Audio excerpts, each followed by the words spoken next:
Selamat siang, teman-teman. Kita bertemu lagi dalam kuliah kita di pertemuan yang ke-11.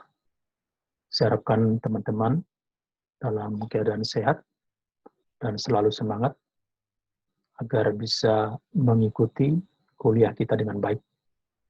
Jangan menyerah dengan kondisi, tapi pemenang adalah yang selalu melihat peluang di tengah kondisi apapun. Jadi mari kita bersama-sama saling membantu dalam belajar mengajar ini agar tujuan pembelajaran itu tercapai, agar semuanya win-win ya, jangan ada yang merasa rugi atau dirugikan. Yang menjadi materi kita di hari ini yaitu konsep e-supply chain sektor, proses e-supply chain, strategi e-supply chain. Kalau udah berbicara mengenai tentu ini berbicara mengenai tidak lepas dari internet. Jadi ini biasanya dipakai untuk transparansi juga. Jadi tidak ada yang tutupin karena sudah terbuka, transparan. Apa sih e-supply chain management itu? Atau disingkat dengan ESCM. ESCM atau e-supply chain management merupakan suatu konsep manajemen di mana perusahaan berusaha memanfaatkan teknologi internet untuk mengintegrasikan seluruh mitra kerja perusahaan, terutama yang berhubungan dengan sistem pemasokan, bahan-bahan atau sumber daya yang dibutuhkan dalam proses produksi. Ini menurut Indrajit dan Joko Pranoto 2013. Memanfaatkan internet. Jadi tidak perlu lagi umpamanya seperti dulu ya. Harus ada penawaran dulu, ada surat penawaran, habis itu ada surat pemesanan. Enggak, sekarang udah lebih gampang. Karena tidak perlu mengirim lewat pos, tapi kita bisa langsung berkomunikasi lewat internet. Bahkan beberapa vendor, shipper, atau pembuat bahan baku, mereka sudah membuat semua harga-harganya di internet atau di website mereka. Jadi kita bisa memilah mana yang harus kita beli. Kemudian menurut Turban, e-supply chain management, ESCM adalah penggunaan gabungan. Penggunaan gabungan atas teknologi untuk meningkatkan aktivitas operasi supply chains. Manajemen ESCM mengkolaborasikan atau bekerja sama atau menggabungkan penggunaan teknologi dengan tujuan untuk memperluas proses B2B, business to business, dan meningkatkan kecepatan, kelincahan, kontrol yang real time, dan kepuasan customer. Contoh perencanaan, koordinasi, dan kontrol. Ya. Jadi di sini mempercepat, bahkan terbuka semua. Terbuka mengenai harga, terbuka mengenai servis. Dan juga karena adanya teknologi, kita bisa mengontrol barang secara real time. Maksudnya, kita nggak perlu lagi bertanya kepada distributor atau transporter gitu secara lisan, manual, tapi kita bisa tracking and tracing di sistem. Hampir semua perusahaan besar mempunyai sistem, mempunyai program, di mana kita bisa umpamanya mungkin melalui barcode atau melalui nomor airway bill, kita bisa tracing udah di mana posisi barang, udah sampai di mana, kapan kira-kira akan sampai di pabrik. Ya. Kemudian ini menurut Indrajit dan Joko Pranoto lagi, ada 3 prinsip dasar yang perlu diperhatikan dalam perencanaan sebuah e-supply chain. Yang A, melihat bahwa hakikat informasi merupakan pengganti atau substitusi dari keberadaan inventory. Biaya terbesar rata-rata perusahaan, ya kan?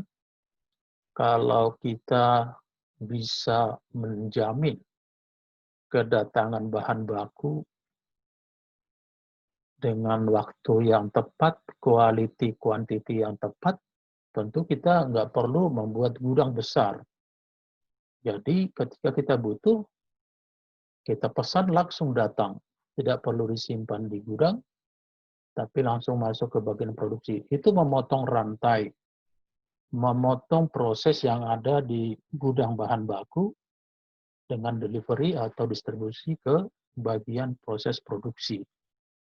Nah, itu kan selain memotong secara waktu juga memotong biaya. Itu yang menjadi keuntungan. Jadi kita mendapatkan informasi. Yang B, unsur biaya, kecepatan, dan kualitas persaingan yang sesungguhnya terletak pada kecepatan dan ketepatan informasi. Ya. Biaya, kecepatan, kualitas. Sekarang ini harus dikombin. Tidak bisa hanya menonjolkan satu. Kecepatan juga, ya cepat tapi mahal. Kualitas juga, berkualitas tapi sangat mahal. Biaya juga mungkin cepat dan kualitas, tapi biayanya tidak tepat. Nah, harus dikombin semuanya. Kalau bisa biaya rendah, tapi cepat, kualitasnya baik, delivery-nya on time. Kalau ada yang bisa seperti itu menjadi pilihan utama. Kita tidak bisa memilih hanya dua umpamanya. Kualitas sama kecepatan. Tidak memikirkan biaya, enggak juga. Atau hanya memilih biaya dan kecepatan, tidak memilih kualitas, enggak juga. Benar-benar ketiganya itu satu kesatuan yang menjadi pilihan, menurut saya, itu pilihan yang harus. Tidak bisa ditinggalkan salah satu. Yang C, manajemen harus menganggap bahwa relasi antar mitra bisnis merupakan aset strategis perusahaan yang harus dibina sungguh-sungguh. Ya, relasi. Ya, kadang-kadang karena relasi kita bisa mendapat akses yang lebih baik, mendapat harga yang baik. Jadi butuh sekali kita mempunyai jaringan hubungan yang baik.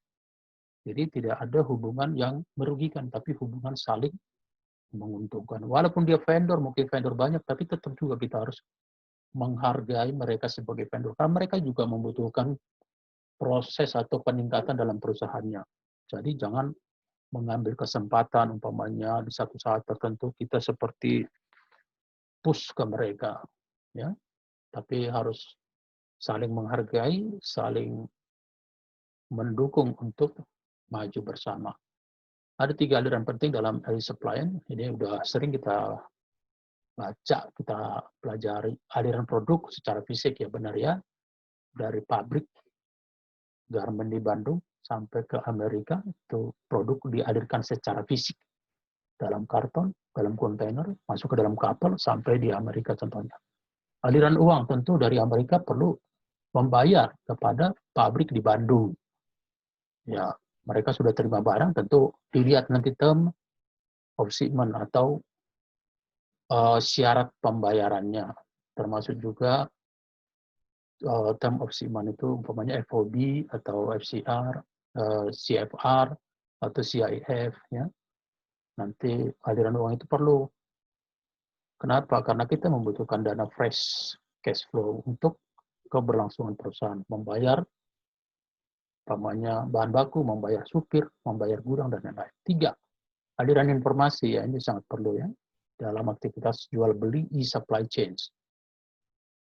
Informasi ini bisa dilihat dari sistem, bisa masuk ke programnya suatu perusahaan atau distributor untuk mengetahui posisi barang, berapa banyak barang di dalam kontainer atau dalam kapal apa. Perlu status barang kita ketahui untuk mempersiapkan kedatangan, untuk menyiapkan gudang, menyiapkan orang, alat untuk membongkar dan memuat. Manajemen mengkolaborasikan atau menggabungkan penggunaan teknologi. Di sini teknologi, internet, ya, kecepatan, kelincahan, kontrol, dan real time, dan kepuasan customer. Contoh, perencanaan, koordinasi, dan kontrol. Supply chain management terdiri dari pengaplikasian teknologi, perubahan kebijakan manajemen, budaya organisasi, matriks performance, proses bisnis, dan struktur organisasi. Jadi banyak hal yang bisa berubah karena e-supply. Khususnya di zaman sekarang ini, semua orang sudah membeli, hampir semua ya, membeli secara online. Jadi yang biasa secara manual, secara offline itu kan tertinggal, walaupun itu kita nggak tahu sampai kapan. Mungkin juga satu saat akan kembali, karena mungkin bosan dengan secara online. Orang itu bisa berbelanja itu karena menganggap berbelanja itu juga seperti wisata. Oke, kemudian manfaat penerapan di supply chain ada yang pertama di sini mengurangi biaya transaksi. Jadi biaya transaksi nggak perlu lagi seperti tadi, nggak perlu lagi surat penawaran, PO segala macam, tapi udah lewat sistem bisa memesan dengan baik dan cepat. Menurunkan biaya pembelian, ya betul, biaya pembelian. Karena apa? Bisa langsung dari customer ke pembeli, dari pabrik gitu. Jadi nggak perlu harus ke distributor dulu, harus ke gudang dulu, harus ke bahan baku dulu, enggak. Tapi langsung, hanya semua melalui teknologi. Jadi seorang grosir nggak harus perlu menyimpan barang banyak. Dia namanya aja grosir. Ketika orang memesan ke dia meminta langsung shipper mengirim kepada end customer, pemakai. Jadi nggak usah melalui. Dan itu menjadi menghemat secara biaya, menghemat secara waktu, karena langsung. Dan banyak hal yang diuntungkan dengan itu. Yang C, membantu mengurangi biaya dan memperbaiki performance dengan memperkuat kebijakan procurement dalam desain program. Ya kalau dulu kan kita meminta harga dari satu pelayaran ke pelayaran yang lain untuk satu tujuan tertentu, itu bisa mengirimkan surat terus dibalas.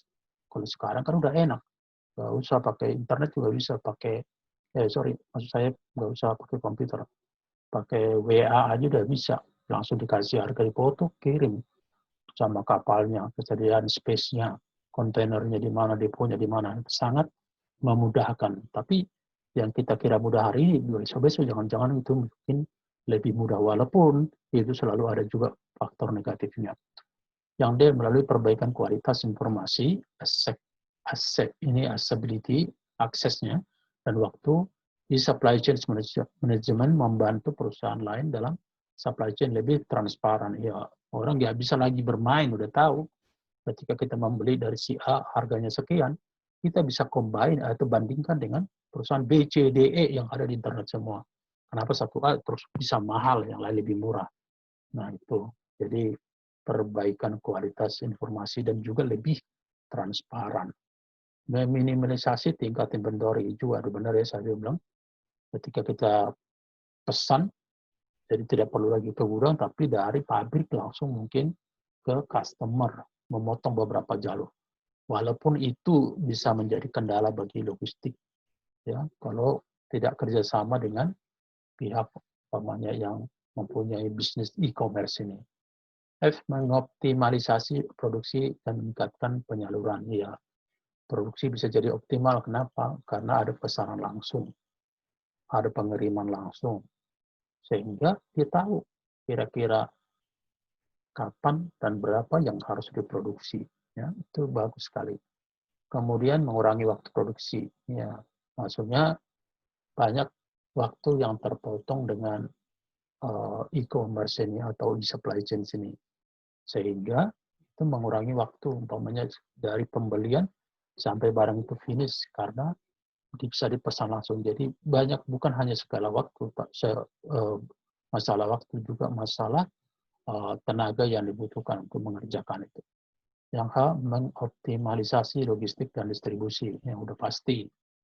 Tapi bisa-bisa juga kalau begini, logistik kalau dia tidak pintar membuat kerjasama dengan e-commerce perusahaan, bisa juga dia akan tertinggal.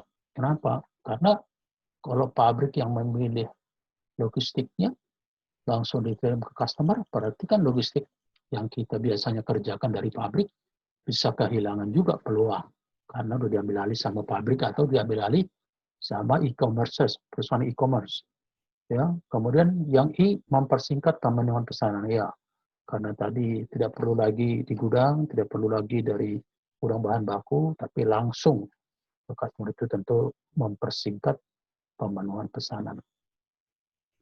Bagaimana sih agar e-supply itu bisa sukses? Kesuksesan e-supply chain bergantung pada satu kemampuan dari semua partner atau mitra usaha pada supply chain untuk memandang kolaborasi ini sebagai sebuah aset strategi, iya kan? Siapa perusahaan e-commerce? Siapa yang menjadi pabrik? Siapa yang menjadi customer? Siapa yang melakukan distribusi? Itu kan harus bekerja sama semuanya agar barang sampai di konsumen dengan harga yang optimum. Kalau salah satu aja mandek, umpamanya pabrik mandek, tentu nggak ada barang yang bisa dikirim. Umpamanya pihak logistiknya atau distributornya yang mandek, sama. Jadi semua harus menjadi satu tujuan untuk memuaskan atau memenuhi permintaan dari customer. Yang kedua, melihat informasi yang ada pada semua partner supply chains, ya maksudnya informasi di mana, di pabrik, kapan di staffing, nanti di distribusi, kapan berangkat, nanti sampai di gudang, kapan sampai, semua ya, saling terintegrasi satu sama lain. Kecepatan, biaya, kualitas, dan layanan pelanggan, tentu ini ya, ini utama sekali nih, kecepatan, biaya, kualitas, dan layanan pelanggan. Pengintegrasian rantai persediaan yang lebih eratnya, terintegrasi, menyatu, satu tubuh. Jadi sehingga semua saling support, saling dukung. Tujuannya ketika customer merasa sudah bisa dilayani dengan baik, tentu mereka menjadi pelanggan yang setia. Karena pelanggan itu gampang berpindah. Perusahaan e-commerce kan tidak satu, banyak. Jadi bisa berpindah. Perusahaan logistik tidak satu, banyak. Bisa berpindah, banyak pilihan gitu. Jadi dari itu kita harus mempertahankan yang tadi, biaya, kecepatan, kualitas, bahkan secara waktu juga. Proses ICSCM, satu pengisian ulang persediaan pasti. Perlu ada persediaan ketika ada permintaan bisa langsung di-deliver. E-procurement tentu ada bagian pemesanan atau pengadaan. Pengadaan dari mana? Dari pabrik-pabrik, dari penyedia bahan baku dan lain. Kolaborasi, ya betul. Kolaborasi secara keseluruhan. Bagaimana sih planningnya? Setelah mendapat pesanan dari customer, apa yang harus kita lakukan? Itu harus semua dibuat kerjasama yang baik, termasuk ke pabrik, termasuk ke pihak gudang, termasuk juga ke pihak distributor. Kolaborasi desain dan pengembangan produk, ya ini juga perlu agar produk kita tidak ketinggalan zaman atau produk kita terlalu mahal. Ini logistik, ya berbicara bahwa transparansi, berbicara mengenai teknologi dan kecepatan perdagangan dengan B2B dan supply web. Ya. Kalau sudah ada website kan semua bisa akses ke sana, kita bisa melihat harga yang terbaik, kualitas yang terbaik. Sekali aja customer kecewa, tentu dia nggak mau lagi. Oke, dalam pelaksanaan ISCM, perusahaan harus mampu menelah atau menganalisa sudut-sudut mana saja yang bisa menjadi kelemahan. Ya, kita kan harus tahu apa kekuatan kita, apa kelemahan kita, apa peluang kita, terus apa tantangannya. Jadi semua ada yang disebut dengan SWOT itu ya. Itu harus kita tahu. Kalau kita tahu kelemahan, itu kita perbaiki. Kalau kita tahu peluangnya, kita masuk ke sana. Kalau kita tahu kekuatan kita, tentu kita masuk melalui kekuatan itu untuk memenangkan atau menjadi leader di pasar. Oke? Dalam hal ini, perusahaan dapat melakukan pendekatan melalui metode preference untuk of activity yang dapat mengukur masalah cost, waktu, kapasitas, kemampuan, capability, utility, outcome, dan productivity. Ya. Selain metode preference of activity, metode lain yang dapat digunakan adalah metode SCORE atau Supply Chain Operation Reference, yaitu sebuah metode yang dapat digunakan dalam menganalisa kurva perkembangan keunggulan suatu perusahaan yang menerapkan metode. Jadi perlu kita tahu kurva kita umpamanya penjualannya itu paling baik di bulan apa dan lain-lain, di mana kelemahan kita, terus kenapa kita bisa masuk ke pasar, jenis-jenis produk apa yang kita menjadi kekuatan kita gitu. Di bidang apa saja kan kita nggak mungkin segala bidang kita menangkan, tapi ada beberapa bidang menjadi spesialisasi. Oke, di sini ini seperti contohnya di sini ada online store. Kita sekarang mungkin seperti apa ya? Mungkin seperti e-commerce yang Indonesia, ada Bukalapak, ada Tokopedia, dan lain-lain ya. Itu isinya pertama customer memesan kepada online store ini. Online store itu nanti ini online store, kemudian produk apa barangnya yang di-offer, apa yang diinginkan. Kita beli laptop contohnya, tentu kita mengadakan pembayaran juga.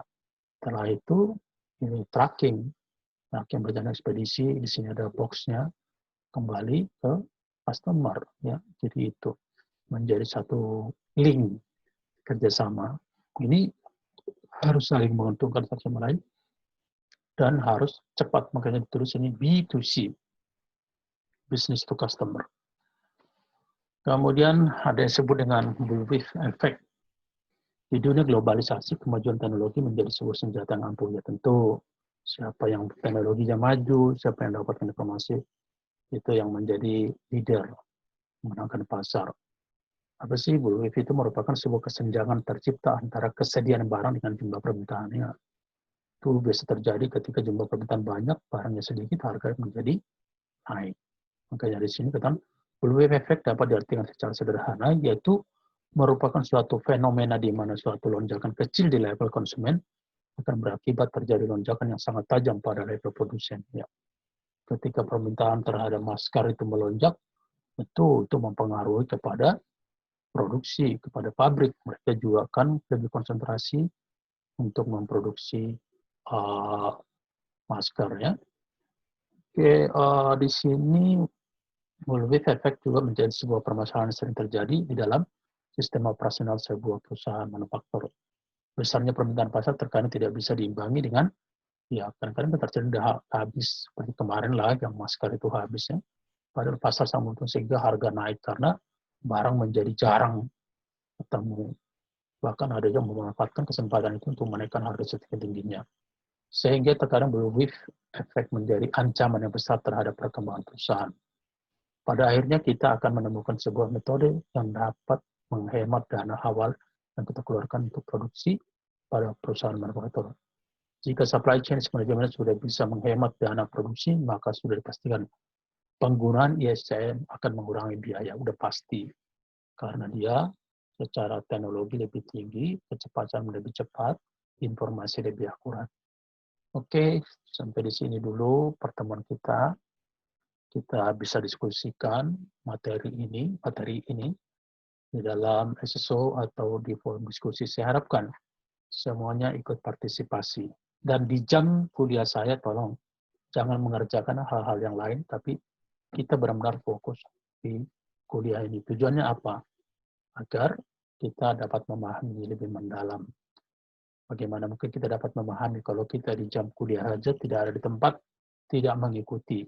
Harus kita ikuti. Tolong disiplin, tolong proaktif. Baik, sekian pertemuan kita dan sampai bertemu di minggu depan. Terima kasih. Tetap semangat.